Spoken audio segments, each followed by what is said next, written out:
하나님이여 나의 부르짖음을 들으시며 내 기도에 유의하소서. 내 마음이 약해질 때에 땅끝에서부터 주께 부르짖으오리니 나보다 높은 바위에 나를 인도하소서. 주는 나의 피난처시요 원수를 피하는 견고한 망대이심이니이다. 내가 영원히 주의 장막에 머물며 내가 주의 날개 아래로 피하리이다.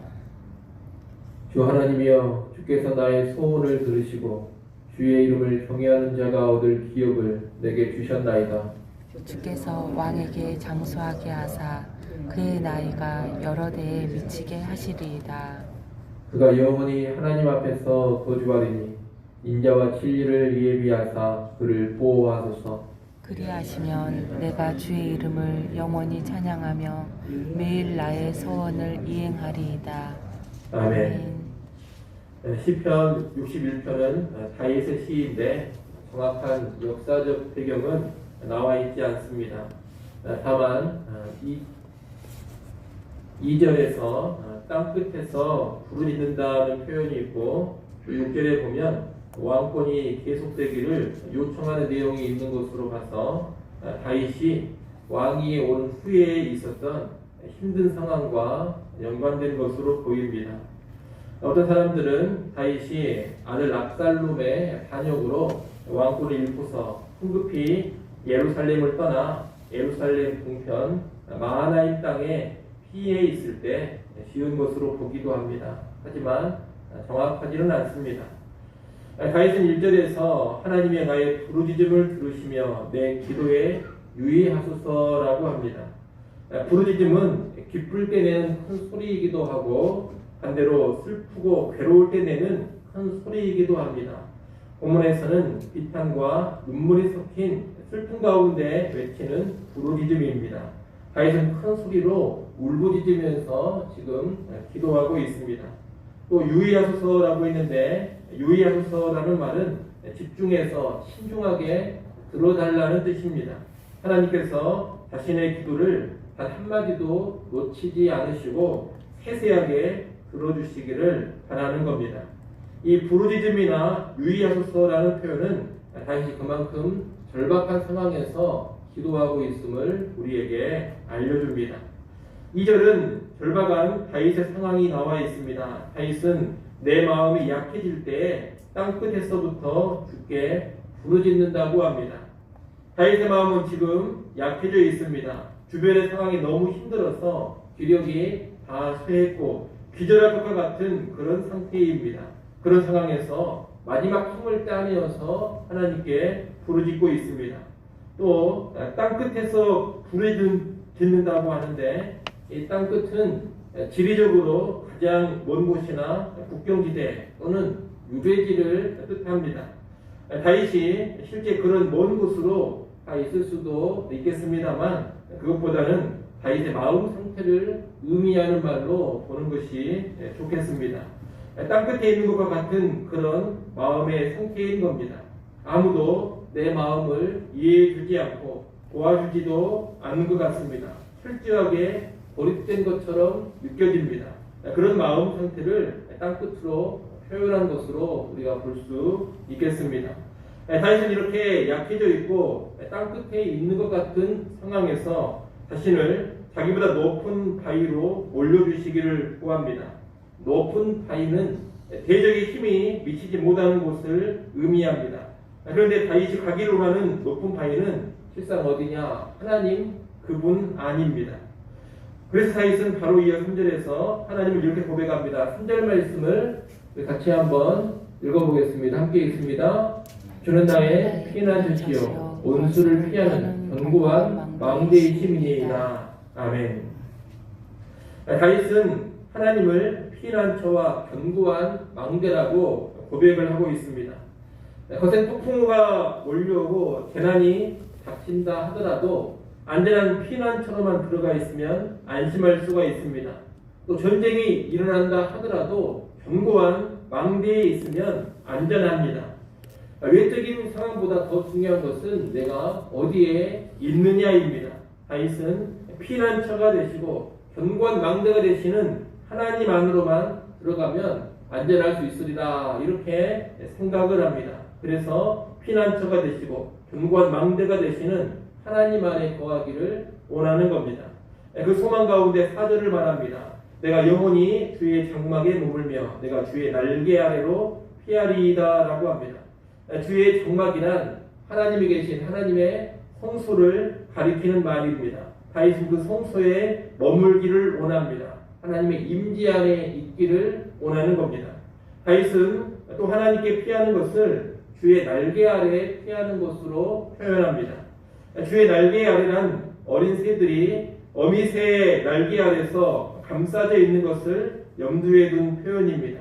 어미새의 날개 아래 감싸져 있는 어린 새들은 아주 큰 평안을 느낍니다. 그처럼 다윗도 하나님의 품 안에서 그런 놀라운 평안, 큰 평안을 누리고 싶다는 겁니다. 다윗은 지금 마음이 약해져 있고 땅끝에 있는 것 같습니다.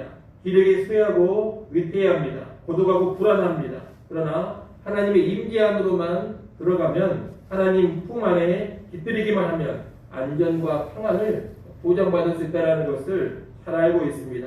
그래서 하나님의 도움을 구하며 하나님께 피하고자 하는 겁니다.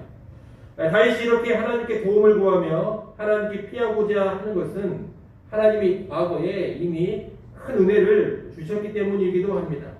우리가 보고 있는 성경에는 생략되어 있습니다만 5절 맨 앞에는 왜냐하면이라는 접속사가 있습니다. 다윗이 지금 하나님께 피하는 것은 하나님께서 자신의 소원을 들어주셨기 때문이요. 하나님께서 자신에게 기업을 주셨기 때문입니다. 하나님은 과거에 다윗의 소원을 들어주셨던 분입니다. 또한 다윗에게 이스라엘 왕국을 기업으로 주셔서 왕으로 다스릴 수 있게 해주신 분입니다. 그 하나님께서 지금도 자신을 도와주시리라 이렇게 확신을 하면서 하나님께 아뢰고 하나님께 피하고자 하는 것입니다. 그 확신이 6절로 이어집니다. 6절 말씀 여러분이 한번 읽어보십시오. 6절 읽습니다. 주께서 왕에게 장수하게 하사 그의 나이가 여러 대에 미치게 하시리이다. 아멘. 다윗은 하나님께서 왕인 자신을 장수하게 하셔서 나이가 여러 대에 미치게 하시리라 이렇게 믿고 있습니다. 자기가 지금 올라가지 않고 계속해서 왕권을 유지하게 해주시리라 이러한 믿음입니다. 나아가 6절 말씀은 다윗 자신이 천년 만년 혼자 살아서 계속 왕노릇 하겠다 이런 뜻이 아닙니다. 하나님은 사무엘하 7장에서 다윗 집안의 왕위가 끊어지지 아니하리라 그런 언약을 주셨습니다. 다윗은 지금 그 언약대로 자신의 집안에서 왕위가 끊어지지 않고 계속 이어질 것을 소망하고 있는 겁니다. 그런데 6절 말씀은 자신의 안전에 대한 확신일 뿐만 아니라 자기 이후에 대대로 이어질 다윗 왕조의 안전한 왕권에 대한 확신입니다. 다윗은 7절에서 그가 영원히 하나님 앞에서 거하리니 인자와 진리를 예비하사 그를 보호하소서라고 합니다. 여기서 그는 다윗을 포함해서 다윗을 이어 세워질 다윗 왕조의 왕들까지 가리키는 표현으로 볼 수가 있겠습니다. 다윗은 자신을 비롯한 이스라엘의 왕이 하나님 앞에 바로 서기를 바랍니다. 그렇게 하나님 앞에 바로 설 테니 인자와 진리로 그 왕을 보호해달라 이렇게 구하고 있는 겁니다. 여러 번 말씀드렸습니다만 인자라는 것은 언약에 기반한 하나님의 끊어지지 않는 사랑, 실패하지 않는 사랑을 의미합니다. 그리고 진리라는 것은 하나님의 진실하신, 신실하신 성품을 가리키는 말입니다.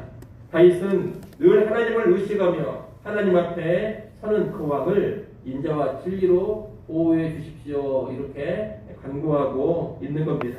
그리고 마지막으로 8절의 결단을 합니다. 8절 말씀도 우리 같이 한번 읽어보겠습니다. 함께 읽습니다. 그리하시면 내가 주의 이름을 영원히 찬양하며 매일 나의 소원을 이해하리이다. 아멘. 하나님께서 언약하신 대로 다윗 자신과 다윗 왕조의 왕권을 보장해 주심으로 인해서 주의 이름을 찬양하며 하나님께 약조한 소원을 매일 이행하겠다 이러한 결단입니다. 소원을 이행하는 것은 우리가 순종으로 볼 수 있기 때문에 다윗의 8절의 결단은 한마디로 한다면 어떤 결단이냐? 찬양과 순종의 결단입니다. 영원토록 찬양하며 날마다 순종하며 살겠습니다. 이런 결단을 올리고 있는 겁니다. 여러분이 다윗이 처음에는 간절한 울부짖음 가운데 기도를 시작했습니다. 땅끝에 있는 것과 같은 그런 마음이어서 아주 애절하게 기도했습니다. 하지만 그 기도는 찬양과 순종의 결단으로 이렇게 끝나고 있습니다. 기도를 통해서 땅끝에 있는 것 같던 그런 마음이 영적으로 회복되었고 찬양과 순종의 심령이 된 것입니다. 오늘 우리도 힘든 상황으로 심령이 쇠약해졌을 때 어디로 나아가야 되느냐? 다윗처럼 기도하는 자리로 나아가야 하겠습니다. 우리가 땅끝에 있는 것 같을 때 하나님께로 나아가서 하나님께로 피할 줄 알아야 합니다. 탄식하며 부르짖고 하나님을 피난처와 망대로 삼아서 하나님 안으로 들어가고자 해야 합니다. 그럴 때 놀라운 회복의 역사가 일어나게 되는 겁니다. 쇠약한 영혼이 쉼을 얻고 평안을 누리게 됩니다. 땅끝, 벼랑 끝에 있는 것 같던 그런 마음이 주의 날개 그늘 아래에서 평안을 누리게 됩니다. 울부짖음이 편해서 찬송이 되고 낙망하는 심령이 편해서 순종을 결단하며 나아가게 됩니다. 이것이 기도 가운데 이루어지는 놀라운 영적인 변화인 것입니다. 이를 꼭 기억하시고 여러분도 다윗처럼 힘들고 어렵고 고통스러운 상황이라면 다른 길로 가지 마시고 기도하는 자리로 꼭 나아가시기를 바랍니다. 그리고 기도를 통하여서 하나님의 성령이 일으켜 주시는 놀라운 회복의 역사를 경험할 수 있기를 간절히 소원합니다. 기도하겠습니다.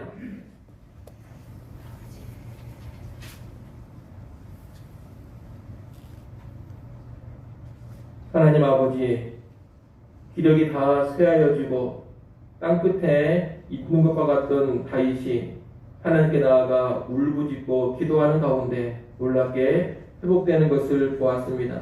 찬양의 심령이 되어지고 다시금 순종을 결단하는 심령으로 바꾸어지는 것을 보았습니다. 오늘 우리도 힘들고 어렵고 고통스러울 때 다른 곳으로 나아가지 않게 하시고 하나님 앞으로 나아가게 하여 주시옵소서. 다른 곳으로 피하려 하지 않게 하시고 하나님의 임재 안으로 피하고자 하는 심령 되게 하여 주시옵소서. 그래야 하나님께서 기도 가운데 회복해 주시는 놀라운 은혜 누리기를 간절히 바라고 합니다. 이 새벽 시간에도 기도하는 이 시간을 통하여서 우리의 심령이 새로워지게 하여 주시옵소서. 낭망의 심령이 찬양의 심령 되어지게 하시고 절망의 심령이 다시금 하나님 앞에 바로 서고 순종하고자 하는 그러한 심령으로 바꾸어지게 하여 주시옵소서. 또한 기도 가운데 하나님이 구체적으로 우리의 필요를 채워주시고 우리의 상황을 변화시켜 주시는 은혜도 누려가게 하여 주옵소서. 새벽의 시간을 하나님께 기도하며 시작합니다. 오늘 온 하루도 주님과 긴밀히 동행하게 하시고 하나님의 영광과 하나님의 기쁨을 위해 힘있게 나아가게 하여 주옵소서. 예수님의 이름으로 기도드리옵나이다. 아멘.